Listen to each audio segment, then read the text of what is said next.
So, hold up, let's just pause real quick.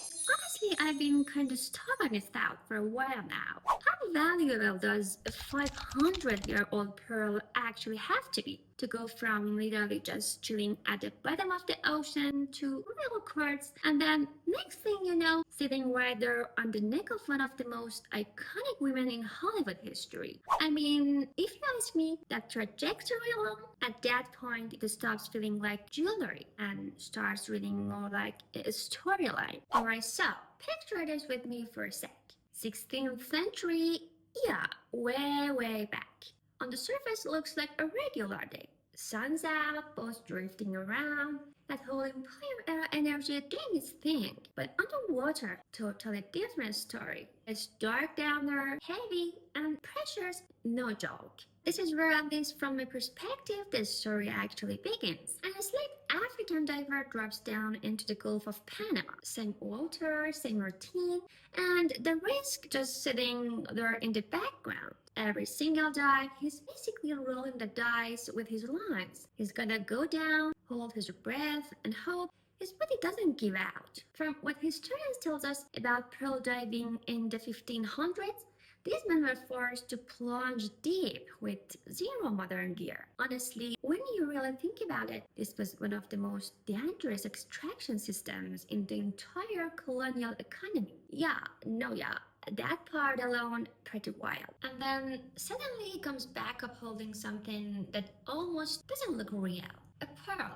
So massive that you notice it immediately. And the glow? Yeah, that part's hard to ignore. And then there's the shape. That's when you start squinting at it like, wait, how is that even real? It almost feels engineered. This thing looks like it showed up ready for a magazine shoot. Honestly, to me, it's high fashion energy, just dropped a few centuries too soon. Legend says this pearl was so valuable, so over the top in scale and beauty, that it literally bowed his freedom right then and there. And that pearl, later known as La Peregrina, would go on to become one of the most valuable pearls in recorded European history, which is honestly kind of insane when you sit with it. Alright, on Saturday, I decode jewelry through art, marketing, and culture. You know, all the nerdy behind the sparkler stuff people usually skip.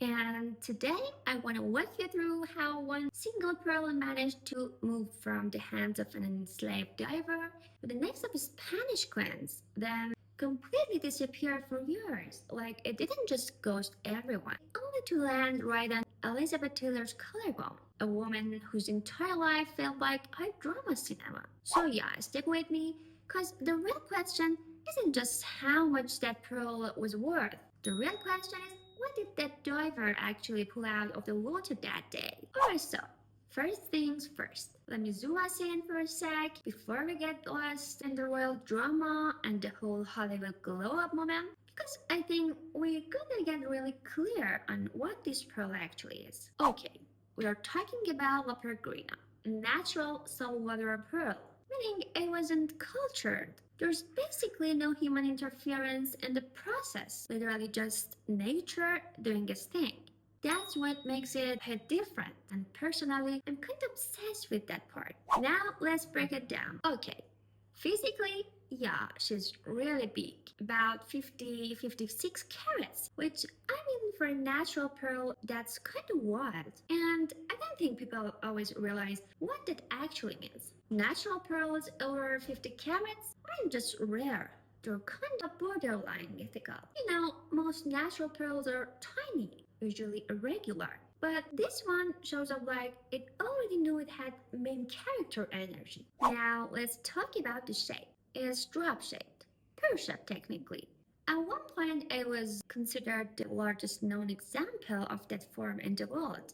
But here's something I've always wondered about. How does that shape even happen? Like, how does nature land on something that's symmetrical without sketching it first? So here's what's actually going on. It always starts with the tiniest accident. Inside an oyster, something irritates it. Could be sand, could be a parasite, nothing dramatic, just unlucky timing. But that irritant almost never lands dead center. It sticks to a wall or drifts off to one side. You get the idea. From that moment on, the oyster goes into protection mode. It starts layering nacre slowly and steadily, stacking it up over time, but because the core isn't centered, the growth isn't perfectly symmetrical. So instead of forming a perfect sphere, it develops that long, sloping contour. Now, wait, here's where it gets kinda crazy. What makes leopard green rare isn't just the shape, but it's the symmetry of the shape. Most pear-shaped pearl end up a little off, one side heavier, one end wider, a little wonky in the silhouette. But Lepergrina, she's balanced from almost every angle. So precise that gemologists actually have a phrase for it. It's accident of perfection. It's just nature casually getting everything right without trying wild, right?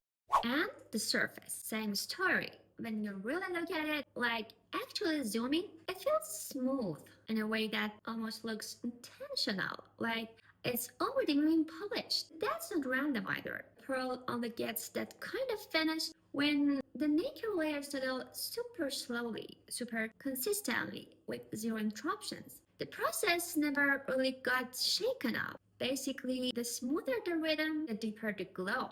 And to me, that's where this starts to feel almost poetic. And the glow. It's not that sharp, blinding, high flash diamond shine. Though the shine is softer, but it goes deeper. Gem-wise, it's high orient and high luster. The kind of light that feels like it's coming from within, not just bouncing off the surface. It's different. You feel me? And here is the really crazy part. La Peregrina basically won the environmental lottery. Everything around it stayed unusually stable. The oysters stayed healthy, the water conditions didn't swing, and the growth cycle just kept going without interruptions. Meaning no pits, no breaks, no visible growth lines, no blemishes. For a natural pearl, that's extremely rare. Frankly speaking, it's almost suspiciously perfect. Now we are clear on why this pearl is one of a kind on a borderline impossible level. I think this thing is carrying chapters. Imagine, like whole eras squeezed into one object. It's kind of wild. I mean, honestly, if Grina could type, it would probably narrate this entire video itself. Not even kidding. And I'd just be standing off to the side, letting it run the whole story, just vibing in the corner. That's the energy. Alright. Anyway, let's jump back again. After that, an enslaved diver finds it totally by accident, totally without realizing he just pulled history out of the ocean. Here's the thing though, the Peregrina doesn't stay low-key for long. Pretty quickly, it ends up in the Spanish royal court. At that moment in history, Spain is a maritime superpower, the empire with global ocean access. It's controlling trade routes, building colonial economies, and flexing naval power on a global scale. Okay, just a quick reality check. Pearls back then were symbols, not subtle ones either. If you controlled the ocean, you controlled everything that came with it. I mean, money, movement, expansion. Basically, this was about real political power. So, Lepergrina wasn't just chilling in some velvet lined drawer. From there on, it stops being jewel and starts acting like a statement.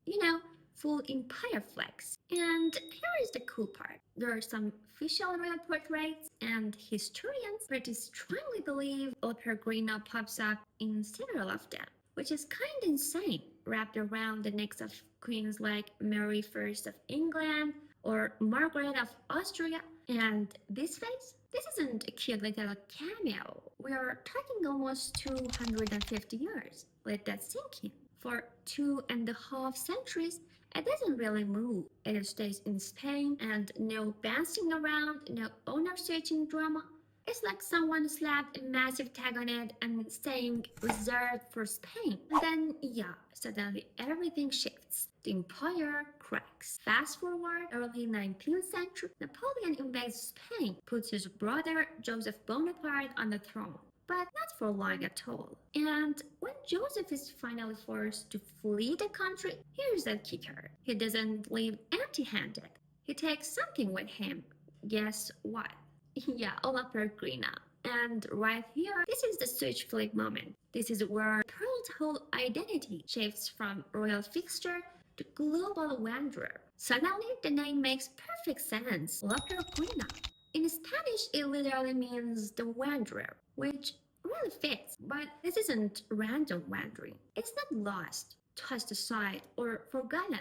It is like VIP wandering. It's a big difference. The kind that moves through history in a very intentional way, through marriages, wars, alliances, and entire empires rising and falling around it. What blows my mind is that with every new owner, the pearl gets reinterpreted. I mean, its meaning and role quietly shift every single time. Unlike crown jewels that end up locked away in museum walls, like silent, basically frozen in time. You know the type. Honestly, I'd argue that mobility is exactly what keeps this pearl alive. Now, this part matters. Up until this point, all the jewelry setting holding La Peregrina were basically modular, like totally adjustable, swappable, depending on the event, on the court, or the political moment. Sometimes it was a simple pendant, sometimes part of regalia, or even sometimes rebuilt for a state portrait. But they were deeply personal. They weren't designed for one specific person.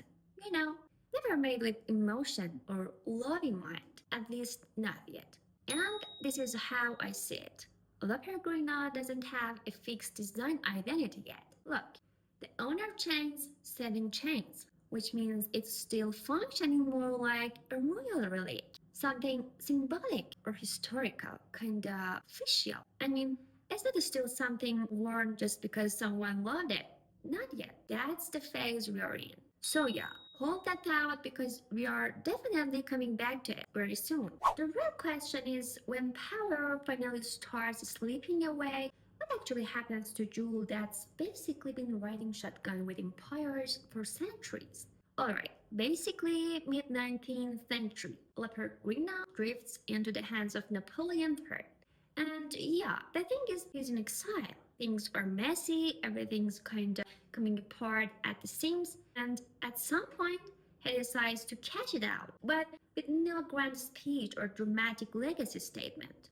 Honestly, he just let it go. Now, guess who's the buyer? Yes, James Hamilton, the Duke of Abercorn. He buys the pearl, and then next thing you know, he just passes it on to his wife. That's it. There's no ceremony, no royal moment, nothing symbolic, just here you go. And honestly, after all that chaos, wars, invasions, dynasties cracking apart, that tiny quiet moment lands differently because right after that, La Peregrina goes off the radar. It stays in the Hamilton family for over 100 years, meaning no scandals, no crisis or public moment. Nothing that puts it in the spotlight. It's like the world just forgets it ever existed.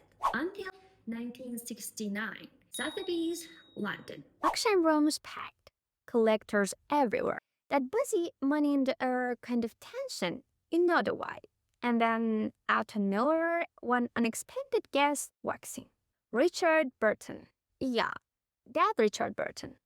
He bids, keeps bidding, doesn't back down for real, and ends up taking it. Pays $37,000, which back then was a jaw-dropping number. He doesn't buy it for a museum or as some long-term investment. He buys it for something way simpler, a Valentine's Day gift for Elizabeth Taylor.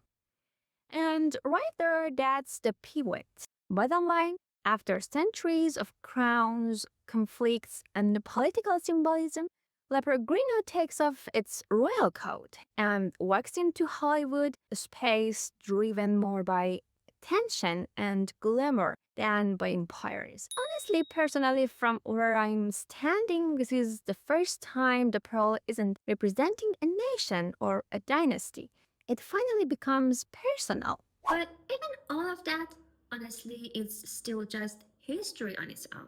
Alright, so now I'm gonna zoom out just for a second because here is the twist that most people don't expect at all. La Peregrina hadn't even started its extraordinary life yet. Honestly, you know what? I always felt like pearls don't just randomly change hands. Sometimes it's almost like they choose. I really believe that they choose people. Like they somehow respond to the energy of who wears them. And then there's Elizabeth Taylor. Yeah, she was exactly the right person. Because before Taylor, La Peregrina was something people noticed. But with her, it became something people actually understood. That's huge. She wasn't the kind of woman who just threw on diamond and walked around sparkling like a Christmas tree. You know the type. Instead, she was a serious collector, very meticulous and curious, kind of borderline obsessive in the best possible way. She knew where every piece came from, what kind of history it carried, who had owned it before her, and why its design even mattered in the first place. She once said herself that I loved knowing where a jewel had been before me. And that mindset, that's what didn't just build a collection, it completely canonized it. We're talking about a private jewelry archive, so intentional, so deeply documented, that houses like Christie's and Sotheby's still reference it, catalog it, and study it like it's the syllabus. No exaggeration. Okay, now let's drop back into the story. This is the moment that La Peregrina finally reached Taylor and stopped feeling like a treasury relic and started acting more like a character in its own right. I mean, kind of turned literally into a celebrity, stepped into magazines, into cinema mythology. Basically, straight into pop culture, I mean. But here's what most people don't realize Taylor didn't just wear La Peregrina, she reimagined it from the ground up. So now the question becomes how did she pull that off? Alright, so here is the deal. Taylor chose Cartier New York for this mission and asked them to redesign the pearl into a necklace, not something light or casual. She wanted it to feel serious, and this is where it really starts to hit emotionally different. Because the conceptual starting point of design wasn't modern at all. Taylor drew inspiration from a 16th century royal portrait, which is often associated with Mary Queen of Scots. The high color, the still posture, that restrained kind of authority, it all mattered. And right there at the center of the painted neckline, yes, there is a pearl. It's not decorative, it's symbolic by design. Okay, look, now the message is clear. In those portraits, this figure is the center of power. You can think of it as the continuation of lineage or the authority in the room. Honestly, that's exactly the energy Taylor wanted. Look, she wasn't after something cute or flashy, definitely not a typical Hollywood piece. She wanted historical gravity, kinda translated into a modern language. So, no, this wasn't haphazard styling.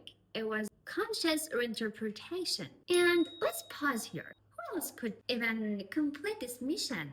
Of course, it was Cartier. It's the 1960s, and by that point, especially Cartier New York, it had already cracked the code. I mean, they know how to take centuries old symbols and translate them into modern high jewelry, but without draining somehow the emotion out of them.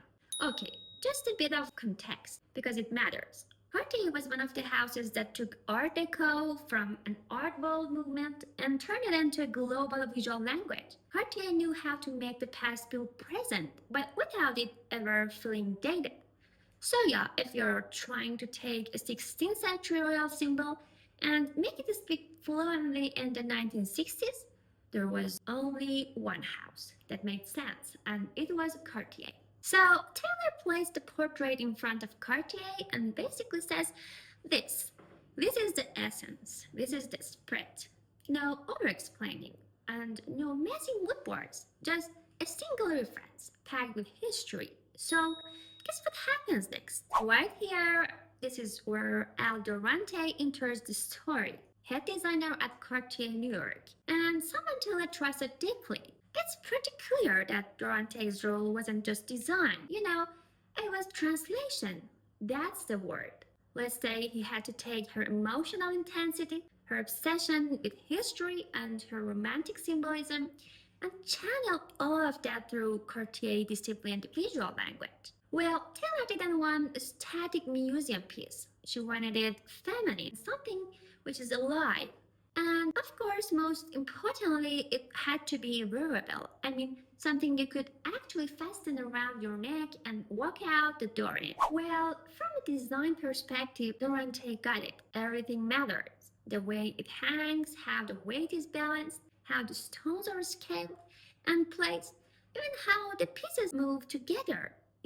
That's classic Cartier craftsmanship. I mean, none of those details are accidental, not even the rubies. I'd say this is where it gets really impressive. Many jewelry historians interpret the deep red ruby motifs as a quiet reference, a subtle nod to the intensity of Elizabeth Taylor's relationship with Richard Burton.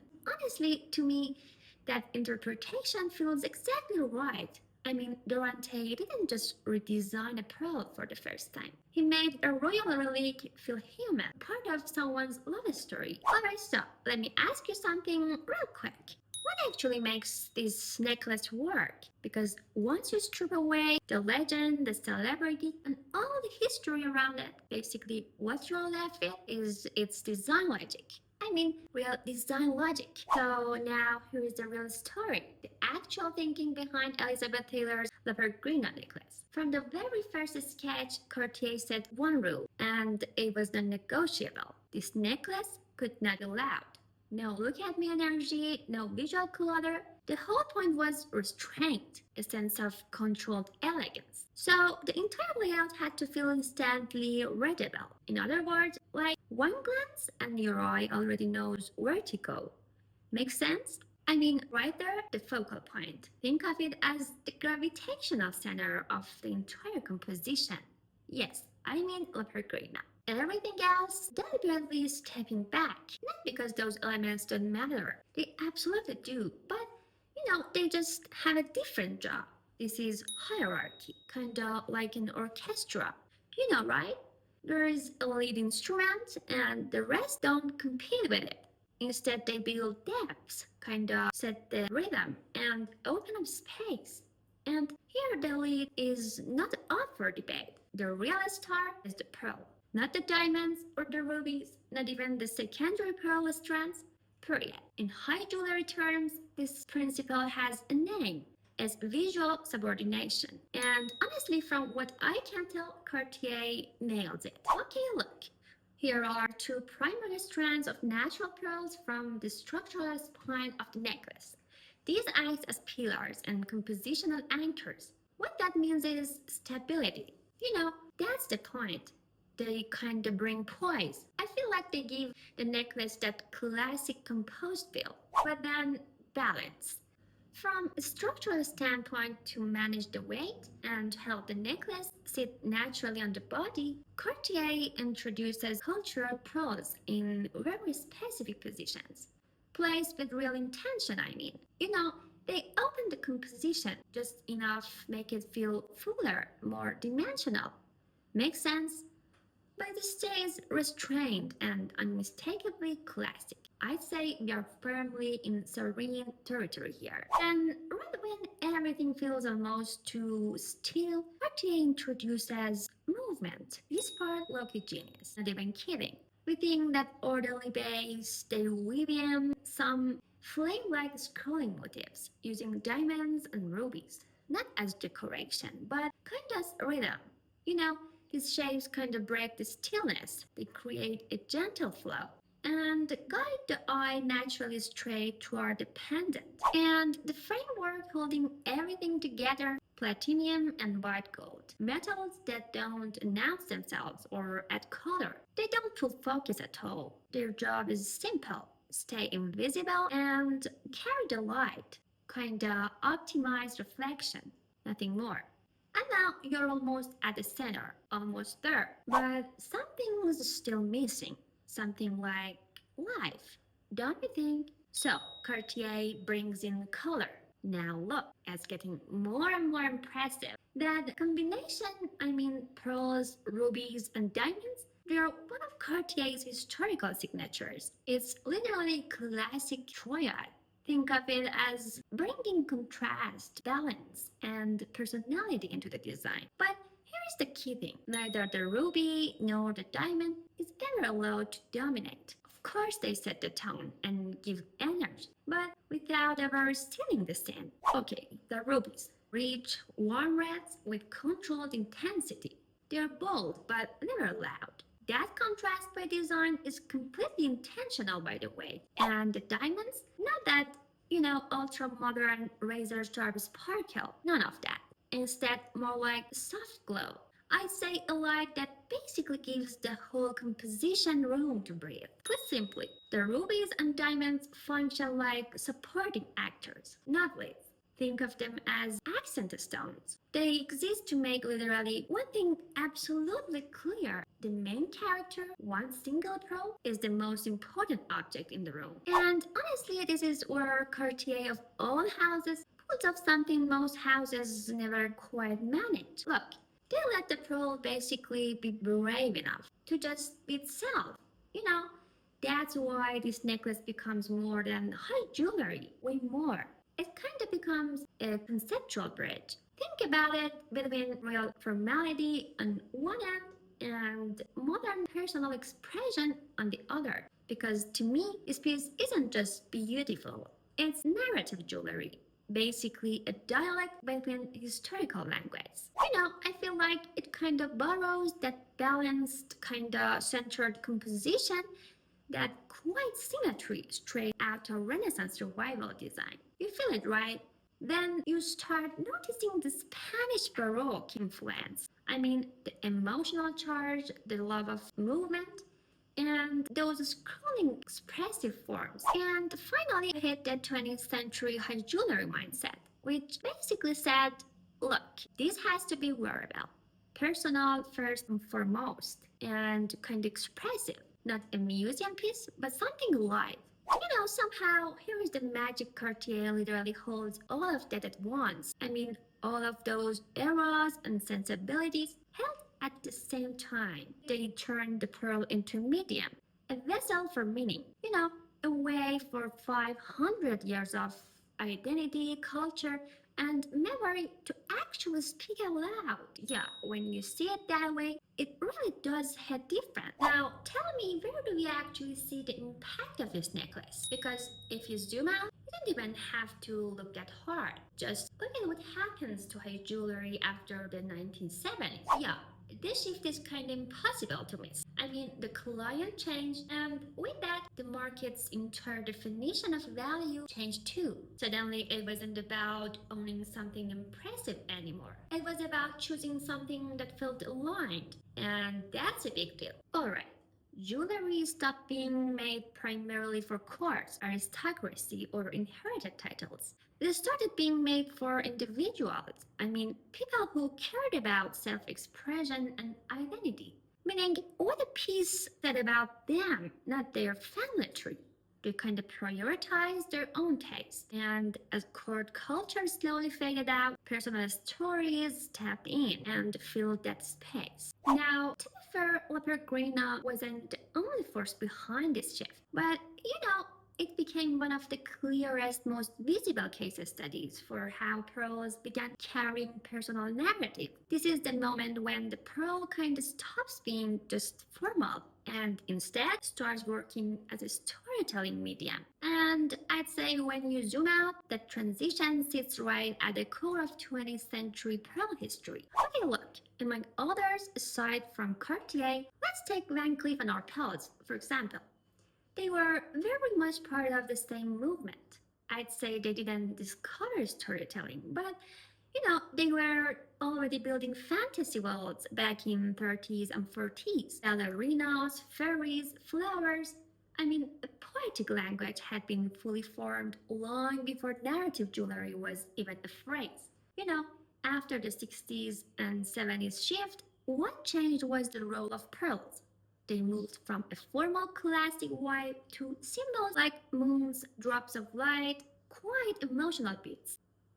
Okay, just here is the key point. They didn't lose elegance. They just learned to speak. In my opinion, it's a move from product to experience. So yeah, you get the idea. Even independent analysis from Sotheby's and Christie's circle around the same conclusion. After Peregrina, no one looked at a pearl and said, okay, so it's classic, right? The question itself changed. It became, all right, well, what is it supposed to say? I mean, you can see that shift in how the market talks. You know what? That's interesting. In a market this crowded where everything is luxury, luxury kind of stops being the signal. Instead, story becomes the signal people actually read. You could read this as the birth of narrative value in modern high jewelry. La Peregrina became a reference point for what a pearl could mean, not just what it was. And that subtle shift, it quietly rewired the entire value system. You know, on a deeper level, the pearl, I mean, a gem that once pegged at formal necklace with an evening gown, evolved into a storyteller. It quietly rebranded itself from a formal accessory into a carrier of identity and narrative. And you know what? That's why today any necklace with a story and a piece that tries to speak beyond its sparkle, or any jewel that carries a personality, even suddenly carries the fingerprint of La Peregrina, not in shape or motifs, but in philosophy. That quiet idea that jewelry isn't just what shines, it's what defines. And once that idea entered the market, there was no going back. Anyway, so in 2011, when Elizabeth Taylor passed away, the world didn't just lose a movie star. I mean, in a very real way. The jewelry world lost one of the very few people who genuinely knew how to live the jewelry. And here's the thing, her pieces weren't random, like, not at all. Almost every jewel in her collection was tied to a chapter of her life. A love, a marriage, a moment that actually mattered. I mean, real life, real emotion. And that emotional connection is honestly what multiplied their cultural value.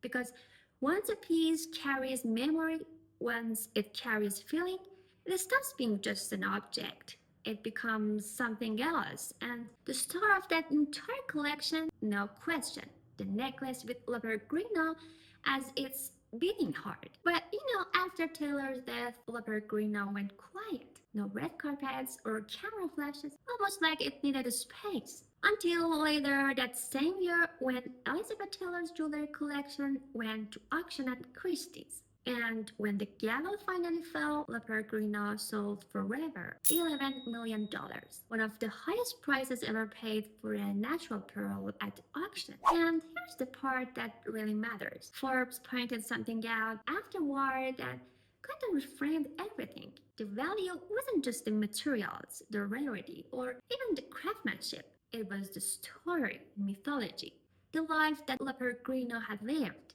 And that's not a small thing. So here's the take of it. After the auction, La Peregrina wasn't just a historical pearl. It was the heart of a necklace designed by Cartier and defined by the life of Elizabeth Taylor. And that changed everything. So honestly, the real question isn't where La Peregrina is today. That's not the interesting part. So the real question is this. Is the value of a jewel defined only by how it looks or how old it is? Or by the life it actually lives? Because when I think about it, I'm not just telling stories about jewelry here. I'm thinking about why some pieces endure, why certain objects outlive their time and just refuse to fade. I think there's something about that. Okay, so if you enjoyed this video, subscribe to the channel, hit the like, and yeah, let's keep exploring extraordinary jewelry together. And now, let me ask you something. If La Peregrina were yours, would you like it in a wallet or would you dare to put it around your neck and actually live with it? Let me know in the comments.